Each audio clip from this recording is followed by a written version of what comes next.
Kanindot mahimong bata permintino, tapos magdula-dula lang. Hi mga kamingming, another day, another vlog na punta karong adlaw, no? For today's video guys, nakauna ako nga magluto ko saging kay daghan man may saging dadto nga time nga pahinog na.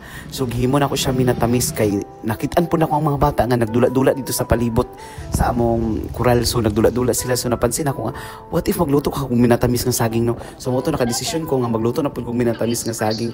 So mo na diha kamulo ko na ako'y gibuhat dira, tapos nagtak-ang po din ko dira sa may kilid. Giabay ran ako siya kay para mas dali.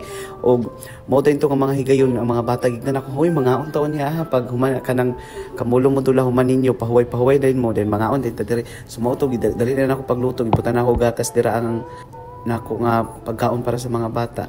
Tapos pagkahuman din na balik-balik po din ko sa akong ginatrabaho po din dito sa table na po ko gibuhat dito. So mauna diha, oh creamy kaayo kay pure gatas kay itong gigamit, no. Nalingaw kay kung sa mga bata kay murag na remember na ko pagkabata sa unang magdulain ako diha dapis dalan, tapos magdagan-dagan wala problema, dagan-dagan ang kala pang gidula sa mga barkada.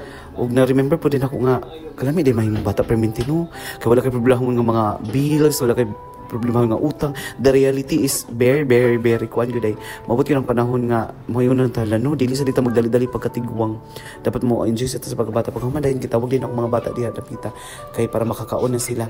Lingaw kay mga bata, nalingaw kay sila kay kanang tabis daw kaayo ang saging kung gibutangan bisag naggatas og sugar gamay. Mo to sila na enjoy na sila, panawag na pud nila lang ubang mga barkada kay daghan pa man na sila kayo diha ang mga bata nga mga nagdula-dula. Nag-ingon din sila, Kuya Mike, akong tawagon ng uban, Kuya Mike, yung ko tawagan dito mitras na pa mo to gidadali din nila pagpangitang ilang mga barkada nga kauban.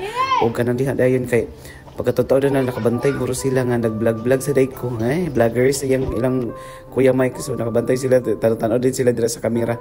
Oh, hi, say hi. Mo ni mga bata bibo pud kini sila dira mga magdula-dula, no. Makaingon jud ko nga kanang ang pinaka enjoy gid yung moment sa kinabuhi nato katong bata ta. Kay dula, pag ulit sa dula, kasaban sa mama, bunalan, apason. Tapos enjoy man. May enjoy man tano. Karon lahi na po dayon nga stage mo na naon. Daghan na kayong mga obligasyon busa ka mo diha mga bata. Ayaw, sagid mo dali nga matiguang. I-enjoy sagid ninyo yung pagkabata kay. I-moment ninyo ba, i-cherish ninyo yung pagkabata, ma-enjoy ninyo kay. Paabot pito diri nga mga unahan na sa mga stage ninyo. Nana diha ang mga responsibility. So pag-enjoy mo dira. Kung naingon po dahin ko sa mga bata, no, uy, doon na ba ang December? Dapat mag-uanta, ma-exchange gift, dayon ta kay mag-party din ta diri. Basin tayo ni makadungog po dani akong vlog nung makita. Basin tayo mag-donate siya sa umaabot na to na December nga party, mga bata sa Purok City. Daghang salamat kayo. Basin ganahan mo mag-donate para sa umaabot ng mga party sa mga bata sa Purok City. Daghang salamat in advance.